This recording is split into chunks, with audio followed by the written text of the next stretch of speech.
Welcome back mga kababayan sa Tagalog Crime Stories kung saan ibinabahagi ko ang aking obsession sa true crimes at isinasalaysay ko ito sa Tagalog. Kung gusto mo ang mga ganitong contents, make sure to subscribe at turn on all the notifications para lagi kang updated sa mga bago kong videos. Kung gusto mo naman na suportahan ang aking channel sa ibang paraan, you may do so by checking these options. Simula 1987, ang ilang mababat sa kamera ay gustong buwagin ang pagkakaroon ng political dynasty sa Pilipinas. Ngunit kahit maganda ang layunin ng batas na yan na gustong pagbawalan ng isang pamilya na hawakan ng isang posisyon ng matagal, ay hindi sila nagtagumpay na maisbatas ito. Kaya magpahanggang ngayon ay marami pa ring mga tao na mula sa iisang pamilya ang parte ng political clan sa bansa. Isa sa kanila ay ang pamilyang Benitez na mula sa probinsya ng Bacolod na kilala sa tawag na The City of Smiles. Kung ikaw ay mapapadpad sa probinsya na yan ay marahil ay kilala mo ang kanilang apelyido. Lalo na ang mayor na si Alfredo Abelardo Bantog Benitez o mas kilala bilang Albi. Base sa ulat, siya ay pinanganak sa Palo Alto, California sa kanyang mga Filipinong magulang na sina Jose Conrado Benitez at Betty Bantog.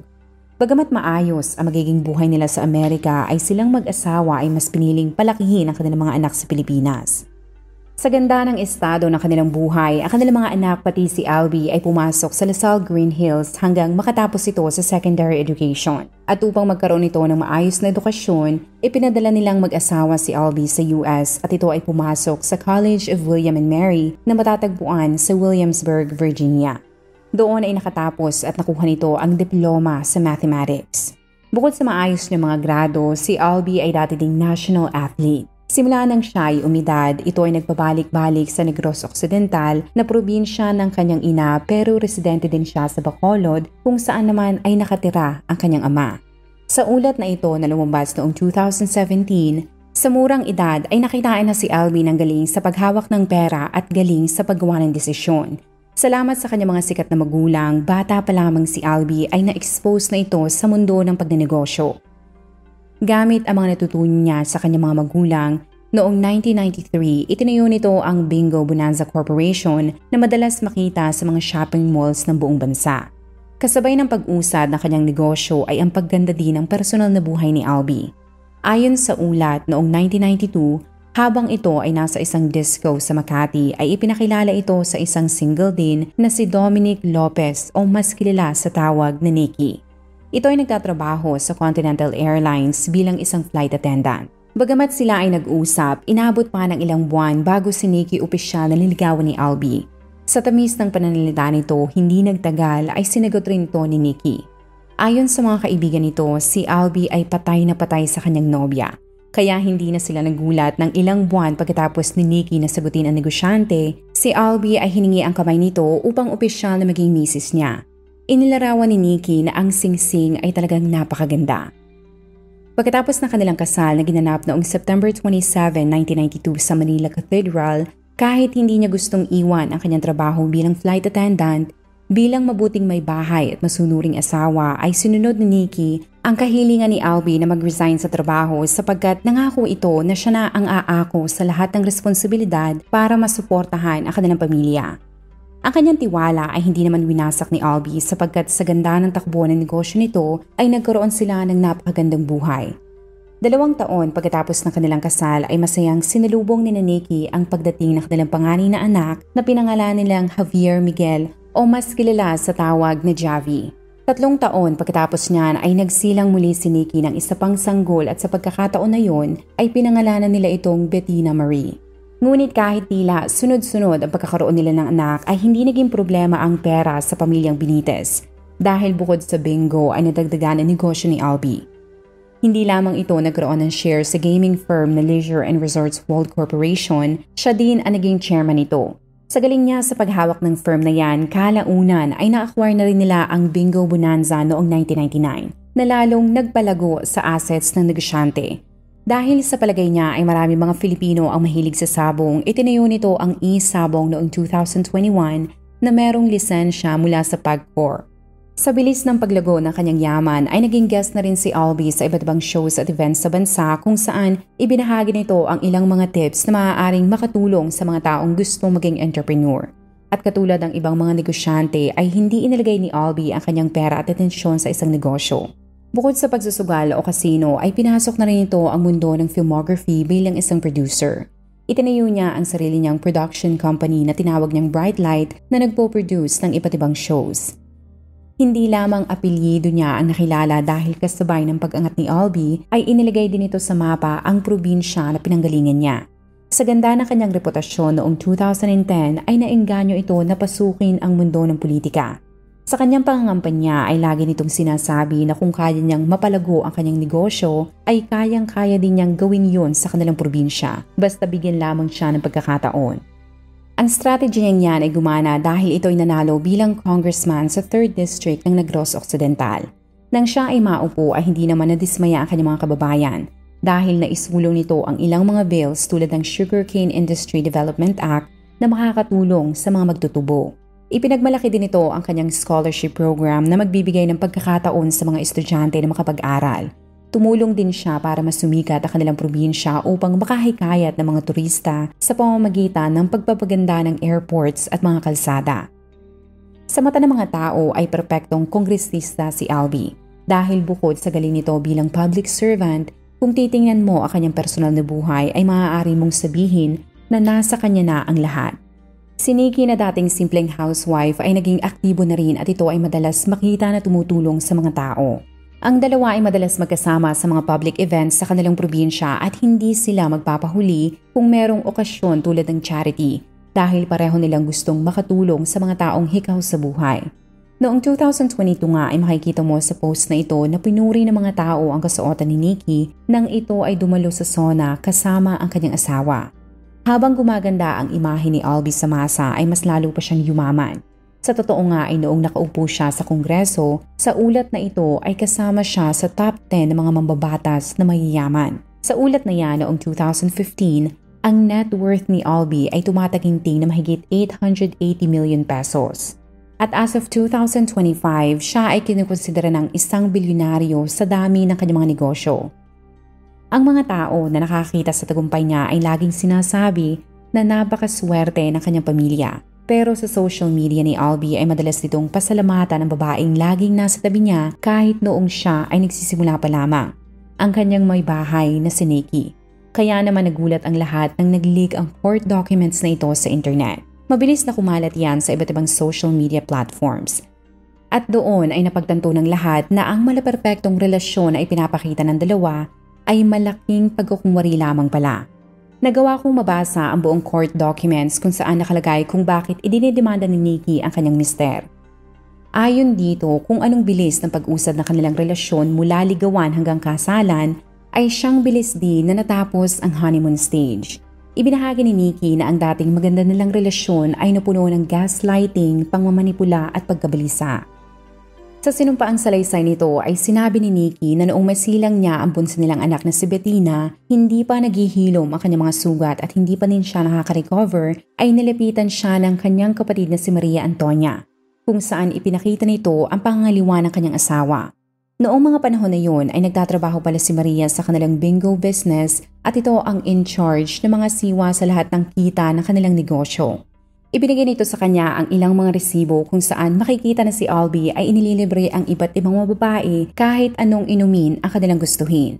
Ang emosyonal na si Nikki ay kinumpronta si Albee. Pero sa halip na resolbahin ang kanilang problema ay mas gusto pa nitong umiwas sa lahat ng mga katanungan niya.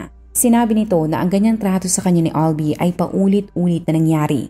Kahit gusto niyang resolbahin o kausapin ang kanyang mister, ay lagi itong nagpapalusot na siya ay di umanong nasa meeting o kaya naman ay harap-harapan siya nitong dinededma hanggang siya na lamang ang mainis kakatanong. Ayon kay Nikki, ang pag-iwas at hindi pagpansin sa kanya ng sarili niyang mister ay nagdulot sa kanya ng matinding stress at talagang dinamdam niya ang kanilang sitwasyon. Sa court document na ipinasa din ng kanyang abogado ay isiniwalat ni Nikki na sa pag-itan ng taong 2002 at 2003 doon na mas lumala ang pamumubae ng kanyang asawa. Noong una ay hindi siya naniniwala na magagawa yun sa kanya ni Albee. Pero pagkatapos niyang mag-imbestiga ay gumuho ang kanyang mundo nang makumpirma nga na ang nooy 1996 binibining Pilipinas World Daisy Reyes ay hindi lamang naging babae ni Albee pero nabuntis din ito ng bilyonaryo. Sinabi ni Nikki na halos mawala siya sa katinuan.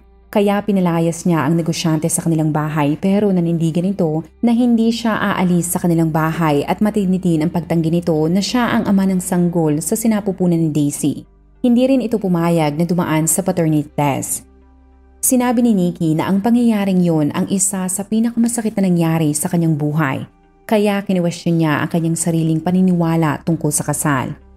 Ngunit sa halip na magmukmok sa isang tabi, nang makumpirma nga niyang meron itong anak sa labas ay agad siyang lumapit sa isang abogado.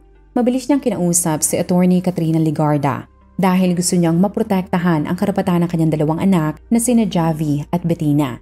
At ang iminungkahi ng kanyang abogado ay ang Agreement for Voluntary Dissolution of the Absolute Community of Property na inaprobahan ng RTC Branch 168 sa Pasig noong October 25, 2004. Para sa mga hindi pamilyar, yan ay hindi annulment. Inuulit ko, ang inaprobahan ng judge ay hindi annulment, kundi isang kasunduan sa pagitan ng mag-asawa. Sa Family Code of the Philippines, yan ay tawag sa isang proseso kung saan ang mag-asawa ay ayaw nang magkahalo ang kanilang mga ari-arian, tulad ng bank accounts, investments, personal properties at iba pang mga bagay. Simula 2004, bagamat hindi na matatawag na conjugal property ang lahat ng mga bagay na kanilang makukuha habang sila ay kasal, sinabi ni Nikki na paulit-ulit siyang minanapunan ni Albie hanggang naayos ang kanilang relasyon. Sa court documents ay lumalabas pala na silang dalawa ni Albie ay magkasama pa rin sa iisang bahay na matatagpuan sa North Forbes Park sa Makati.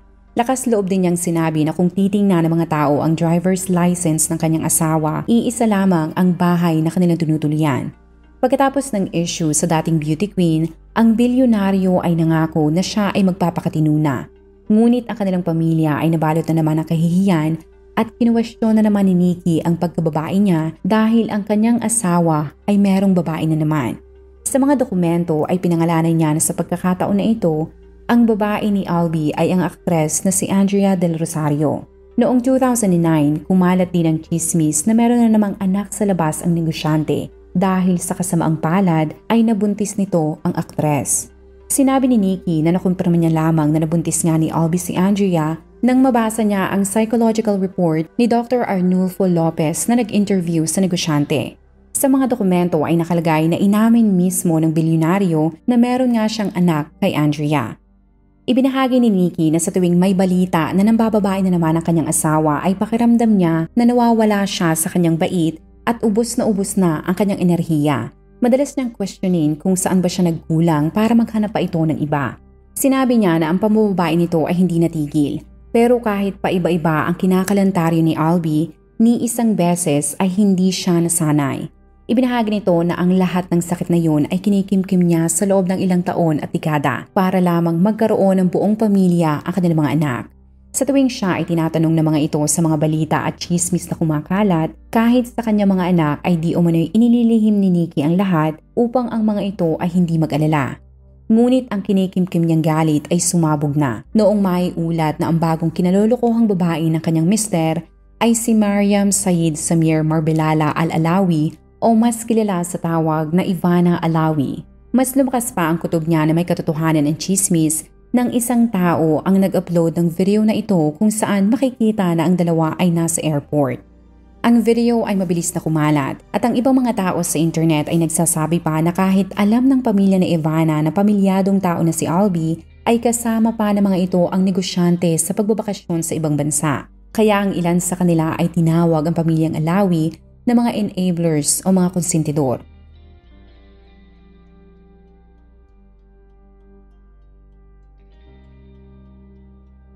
Nakalagay din sa court document, sinabi ni Nikki na noong tumatakbo bilang kongresista ang kanyang asawa, nabanggit nito ng 2 beses ang pangalan ni Ivana, na tila wala talaga itong pakailam sa nararamdaman niya. Nang kumprontahin niya si Albie sa issue ay sinabi nito na ang kanyang publicist ay ginagawa na ang lahat para mamatay ang issue. Pero ang masakit para kay Nikki ay ang parte na hindi man lamang nito itinanggi kung may katotohanan ba ang balita o wala. Katulad ng dati ay nanahimik na lamang si Nikki. Pero magugulat siya dahil kung ayaw niyang hiwalayan ang kanyang mister ay kabaligtaran naman noon ang nararamdaman ni Albie. Base sa salaysay ni Nikki noong February 2024, ang bilyonaryo ay nag-alsabalutan sa kanilang bahay sa Forbes Park at hindi na ito bumalik pa. 5 buwan pagkalipas niya, nalaman ni Nikki na si Albie ay nag-file na pala ng annulment dahil gusto na nitong maging malaya. Kaya ang dati nilang iniingatan na imahe ay tuluyang nawasa. Sa annulment papers ay nakalagay na gusto nitong makipaghiwalay at ang gagamitin nito sa annulment ay ang ground ng psychological incapacity na pinaka-normal na ginagamit ng isang tao kung gusto niyang magpaanal o mapawalang bisa ang kasal. Ibig sabihin, gustong patunayan ng negosyante sa korte na ang kanyang asawa ay merong personality o mental disorder na dahilan kung bakit hindi nito magampanan ang obligasyon nito bilang asawa. Sa mga hindi pamilyar, kung psychological incapacity ang gagamitin ng kampo ng negosyante, ay kailangan nilang dumaan sa tinatawag na psychiatric evaluation, kung saan ang pagsusuri ng eksperto tulad ng psychiatrist o psychologist ang gagamitin sa korte bilang malakas na ebidensya. Makakatulong din ang testimonya ng mga taong nakapaligid sa kanila tulad ng mga kaibigan at mga kamag-anak. Sinabi ni Nikki na noong mabasa niya ang testimonya ni Albie ay nagalit siya dahil lahat ng mga sinasabi nito ay puro mga kasinungalingan lamang. Dahil pinapalabas nito na siya ang masama at nagkulang. Isa sa mga kasinungalingan na negosyante ay ang sinabi nito na di umano'y hiwalay na sila noong 2010 pa. Sa court documents ay nakalagay na noong tumakbo ito bilang congressman mula 2010 hanggang 2019 at pagka-mayor ng Bacolod noong 2022 hanggang 2025 ay laging tumutuloy sa kanilang bahay sa North Forbes Park si Albie. Ang nagbagalit pa sa kanya ay ang pagbato ni Albie ng sisi sa kanya na siya ang merong problema kahit sa psychological evaluation ay lumalabas na ito ang na-diagnose na merong borderline personality disorder na ayon sa doktor ay ang dahilan kung bakit si Albie ay hindi matigil-tigil sa pambabae. Sa pagsusuri sa negosyante ay napatunayan na hindi si Nikki ang kumaladkad sa pangalan ni Daisy, Andrea o kahit ni Ivana dahil sa totoo lamang si Albie mismo ang nagbahagi nito sa doktor na sumuri sa kanya. Doon ay inamin ng bilyonaryo na meron nga siyang 2 anak sa labas. At ang nanay ng mga ito ay ang beauty queen na si Daisy at ang dating sexy star at actress na si Andrea Del Rosario. Inamin din ito na ang kasalukuyan niyang nobya ay ang vlogger/actress na si Ivana. Ibinahagi ni Nikki na pagkatapos umalis ni Albie sa kanilang bahay ay nagpadala na lamang ito ng mga taong kukuha ng mga gamit nito na lalong nakaapekto sa kanyang mental health. Sa tindi ng stress niyang naramdaman ay dinala siya sa ospital at doon ay nalaman niyang meron siyang acute diverticulitis. Sa loob ng 2 araw ay na-admit siya sa St. Luke's Medical Center at nakalabas rin siya noong December 21, 2024.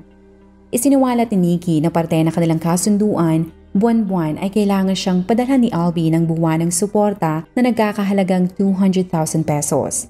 Pero simula December ng nakaraang taon, ay hindi na ito nagpapadala. Sinabi niya na kung matatandaan, si Albie ang dahilan kung bakit niya iniwan ang kanyang trabaho sa Continental Airlines. Nakalagay sa court documents na kung ayaw ni Albie na magbayad ng monthly support, ay obligado ito dahil yun ang nasa kasunduan na kanilang nilagdaan.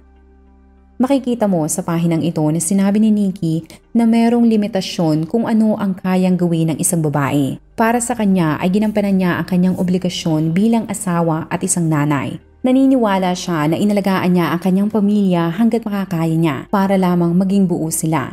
Pero ang ilang beses at hindi niya mabilang na pagtatangka na isalba ang kanilang pagsasama ni Albie ay nasayang lamang sapagkat ang negosyante ay mas piniling wag siyang kausapin at iwasan na solusyonan ang kanilang mga problema. Doon niya nalaman na ang Pilipinas ay may batas pala para protektahan ang mga kababaihan at kabataan sa mga mapapang-abusong tao tulad ng kanyang asawa. Ang tinutukoy niya ay ang RA 9262 na kilala din sa tawag na Violence Against Women and Children Act. Ilang oras pagkatapos maging viral ang issue, ang kampo ni Albie ay mabilis na naglabas ng statement. Ang abogado ng bilyonaryo ay sinabi na questionable ang motibo ni Nikki sa paglabas o pag-leak nito ng mga court documents. Nagpasaring ang kampo ng mayor na kahit meron na mga itong aprobadong legal separation ng mga assets noong 2004, ang mga high-value assets na na-acquire habang ang mga ito ikasal ay nakapangalan pa rin kay Nikki. Bukod din sa normal na buwan ng suporta ay wala ding tigil di umano si Albie na sinusuportahan ang maluho at marangyan itong pamumuhay. Kahit ang gastusin ng extended family ni Nikki, ang mayor ang gumagastos. Idinagdag nila na ang lahat ng gastos ito sa pagbiyahe sa loob at labas ng bansa, mga negosyo nitong itinatayo, mga kasambahay nito at kahit nagastos nito sa mga credit cards, ay si Albie pa rin ang nagbabayad, kahit ang mga ito ay magkahiwalay na ng bahay. Binatikos din nila ang pagkaladkad nito sa pangalan ni Ivana na para sa kanila ay taktika ni Nikki upang mailayo ang atensyon ng publiko at para na rin kumuha ng simpatsya sa mga tao. Sinabi din nila na ang pagsisiwalat ni Nikki ng pangalan ng mga babaeng di umanong naanakan ng mayor at kasulukuyang karelasyon nito ay klarong paglabag sa confidentiality clause na makikita sa Section 44 ng Violence Against Women and Children Act. Confident ang kampo ni Albie na kaya nilang patunayan sa korte na ang lahat ng mga sinabi ni Nikki ay walang katotohanan. Magpahangga ngayon, si Ivana o kahit PR team nito ay wala pa rin inire-release na statement. Pero kung matatandaan mo noong February 2024 kung kailan sumabog ang issue na nililing siya kay Albie, ay mabilis nitong sinabi na wala silang relasyon ng mayor at ang pagkikita nila sa airport ay isang chance encounter lamang. Idinagdag pa nito na ang lalaking nagpapasaya sa kanya ay isang respetadong negosyante at hindi isang politiko. May vlogger din na mabilis na nag-release ng kanyang POV. Pero hindi mo sinabit sa case for Ivana. Labo! Ito ba malupit dyan, madam, no? Halos nakuha mo na lahat ng ari-arian ng asawa mo eh. Nakatira ka sa Forbes. Halagang 300 or 400 million pesos, yung Dasma property. At napakaraming condominium. Billion na yung naipangalan at nalipat sa'yo. Ano ba bang gusto mo? Ang maraming fans ni Ivana ay hindi rin naniniwala sa mga paratang ni Nikki. Ngunit kung ikaw ay aalis ng Facebook at pupunta sa Reddit at magbabasa ka sa forum na Pinoy vloggers, napakaraming mga tao doon ang nagkakalat ng impormasyon. Tulad ng ang sikat na vlogger ay di umano'y sanay na maraming sugar daddy. At ang ilan ay umabot pa sa punto na inakusahan ito na ang magandang vlogger ay di umanong isang high-value escort. Ngunit ang fans ni Ivana naman ay hindi nagpahuli at kung magbabasa ka ng mga comments nila ay lagi namang itong sinasabi na ang taong tulad ni Albie bagamat mayaman ay hindi papatulan ng kanilang idol dahil sa itsura nito. Maraming ganyang comments na nagkalat ngayon sa social media at hindi ko na yan iisa-isahin pa. Pero malinaw na sa subreddit na nabanggit ko, karamihan sa kanila ang nagsabi na kahit pagbali-balig na rin ang mundo, hanggat hindi pa annulled ang kasal ng dalawang tao, ang babae na nakikipagrelasyon sa may asawa ay tinatawag nilang isa pa ring mistress. Ang sinabi nilang yan ay sinang-ayunan din ng iba dahil para sa mga ito, yun ang nasa batas ng Pilipinas.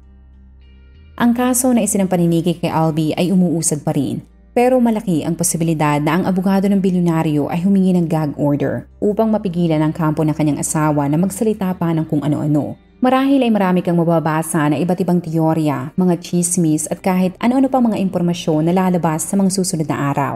Pero kahit anong ingay pa ang gawin nila, sa bandang huli, ang mahalagang katanungan lamang dito at mahalaga sa judge ay meron bang sapat na ebidensya si Nikki at kampo niya para mapatunayan na siya ay inabuso talaga ni Albie. Kung ikaw ay nakinig hanggang sa dulo ng video na ito, maraming salamat sa panonood sa episode na ito. Please consider leaving a comment or i-like ang video na ito. At kung may kaso ka na gusto mong i-cover ko, please let me know. Magandang araw sa'yo, kabayan.